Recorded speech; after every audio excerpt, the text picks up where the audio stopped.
ये कहानी है माइकल की, जिसकी उम्र है 15 साल, लेकिन उसे 36 साल की एक औरत से प्यार हो जाता है, जिसके बाद उसकी पूरी जिंदगी ही बदल जाती है और वो पूरी जिंदगी भर उसी की ही याद में खोया रहता है। तो कहानी शुरू होती है और हम माइकल को देखते हैं। माइकल अपने सामने एक ट्रेन को जाते हुए देखता है और इसी के साथ ये कहानी फ्लैशबैक में चली जाती है।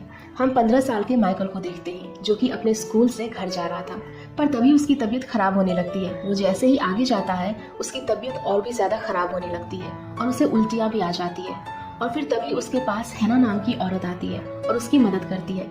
तभी माइकल रोने लगता है तो हैना उसे गले लगाकर कहती है कि चिंता मत करो, तुम्हारी जो भी समस्या है वो जल्द से जल्द ठीक हो जाएगी। जिसके बाद हैना उसे उसके घर पर भी छोड़ देती है और वहाँ से चली जाती है। घर के अंदर आने पर माइकल के घर वालों को पता चलता है कि उसकी तबीयत ठीक नहीं है। तो फिर जब डॉक्टर माइकल को चेक करता है तो वो बताता है कि उसे स्कारलेट फीवर है, जिस वजह से उसे अगले 3 महीने तक अपने रूम के अंदर ही रहना होगा। अगर वो अपने रूम से बाहर निकला तो ये बीमारी उसके घर वालों को भी लग जाएगी। तो फिर अब माइकल भी ऐसा ही करता है और अगले 3 महीने तक वो अपने रूम के अंदर ही पड़ा रहता है। और फिर जब वो ठीक हो जाता है तो सबसे पहले वो हैना के लिए एक बुके खरीद कर उसके घर पहुंच जाता है ताकि वो उसका शुक्रिया अदा कर सके। वो उसे बुके देता है और कहता है कि मैं पहले भी आ जाता, लेकिन डॉक्टर ने मुझे 3 महीने घर के अंदर ही रहने के लिए कहा था, इसीलिए मुझे इतनी देर हो गई।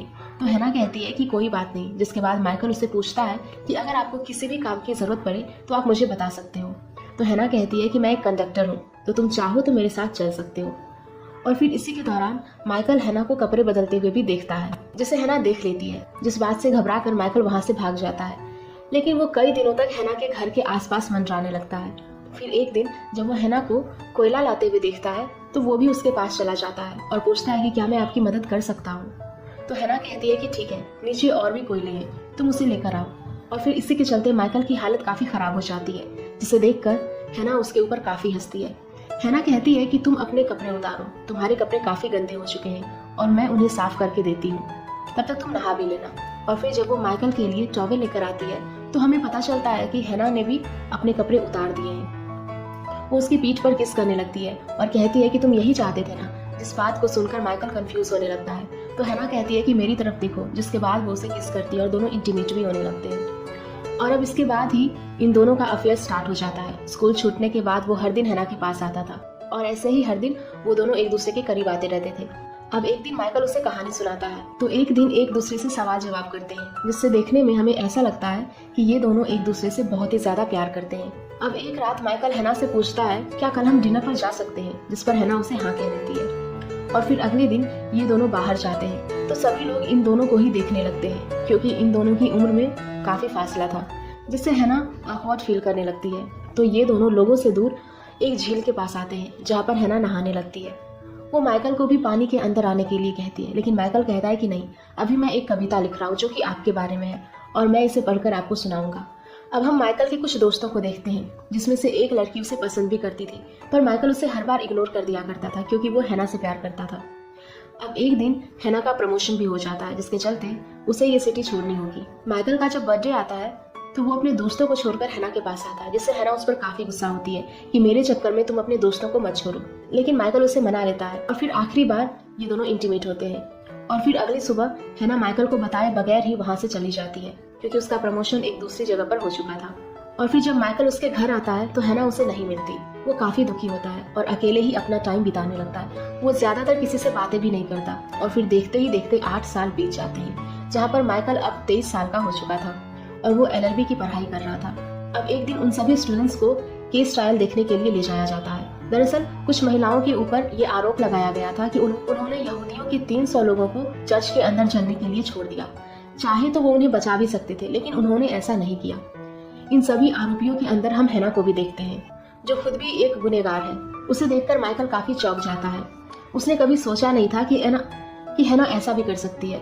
वहाँ पर हम एक बच्ची और यहूदी औरत को भी देखते हैं, जो उन 300 लोगों में से बच गई थी। उसने एक बुक लिखी थी जिसके अंदर उन्होंने हैना का साफ साफ जिक्र किया था। और अब हैना के बोलने की बारी आती है, जो ये सब कबूल कर लेती है और कहती है कि मुझे पता था कि वो सब लोग मरने वाले हैं। मैं चाहती तो उन सभी को बचा सकती थी, लेकिन मुझे ऐसा करने से रोक लिया गया और चर्च का गेट खोलने नहीं दिया गया। जिसके बाद अदालत उससे पूछती है कि तुमने उस दस्तावेजों पे साइन किए हैं जिसमें इन सभी बातों को मेंशन किया गया है।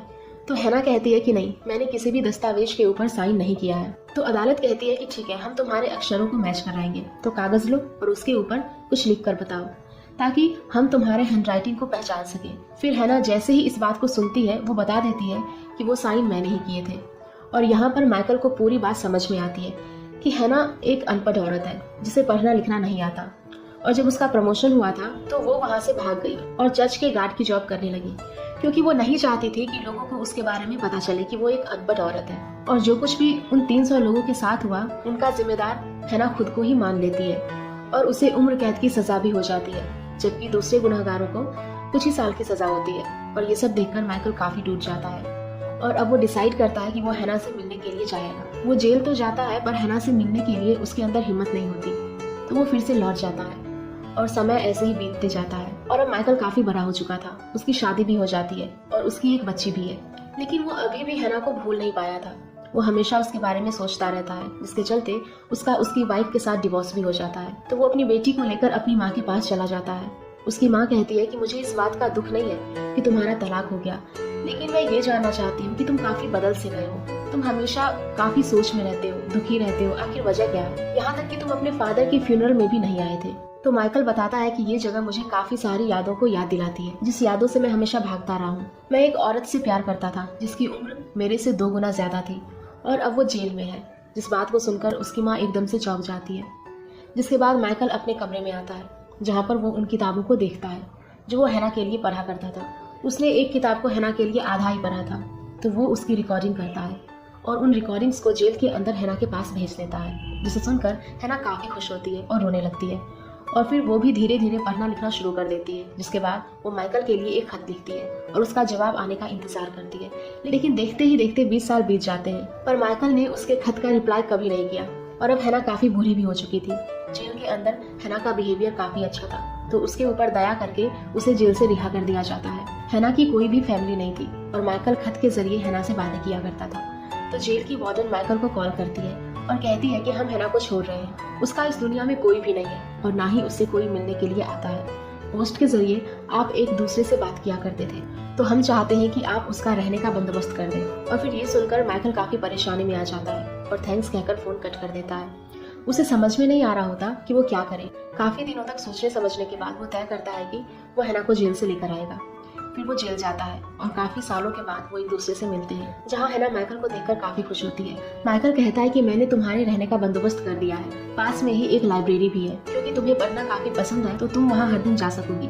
और फिर ये सब सुनने के बाद हैना काफी भावुक होने लगती है और वो माइकल से पूछती है कि क्या तुम्हारी शादी हो गई? जिस पर माइकल कहता है कि हाँ, मेरा तलाक भी हो चुका है और मेरी एक छोटी सी बच्ची है। जिसके बाद माइकल उसे पूछता है कि क्या तुम्हें उस हादसे के लिए पछतावा है? जिस पर हैना कहती है कि हाँ, लेकिन मरे भी वापस नहीं आ सकते हैं। माइकल जब उसे कहानी सुनाया करता था तो वो हैना से पूछता था कि तुमने इस कहानी से क्या सीखा।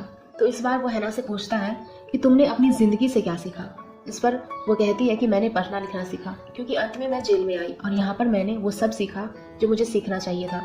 जिसके बाद माइकल उसे कहता है कि अब मैं अगले हफ्ते आऊँगा और तुम्हें यहाँ से लेकर चलूंगा। फिर हम हैना को उसके कमरे में देखते हैं और वो अपनी किताबों को बाहर निकालती है और उनके ऊपर चढ़कर खुद को फांसी लगा लेती है। फिर तभी माइकल उसे लेने आता है, लेकिन उसे बताया जाता है कि उसने खुद को फांसी लगा ली और अब वो जिंदा नहीं है। जिस बात को जानकर माइकल काफी दुखी होता है। फिर तभी वार्डन उसे हैना के कमरे में लेकर जाती है और उसे बताती है कि हैना ने आपके लिए एक लेटर छोड़ा है। लेटर के अंदर हैना ने लिखा था कि मैंने अपनी जिंदगी में जितने भी पैसे कमाए, मैंने उस पैसे को एक डब्बे के अंदर रखा है। मैं चाहती हूँ कि माइकल उन पैसों को उस बच्ची को ले जाकर दे दे जो उस हादसे से बच गई थी।